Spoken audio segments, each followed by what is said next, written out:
பனைமரம் ஏன் முக்கியம்?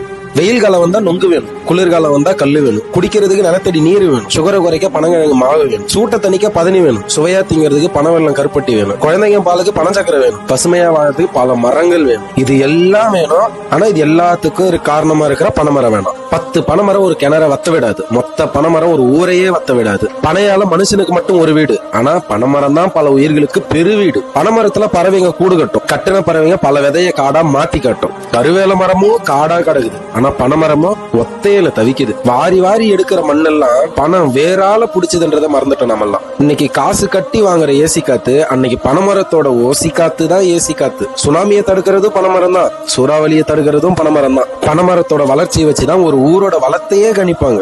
ஒரு அண்டா வைக்கிற இடத்துல வாழற பனைமரம் அம்மா இடத்த புடிச்சுக்குதுன்னா அறுத்து வெட்டி கெடாசுறாங்க.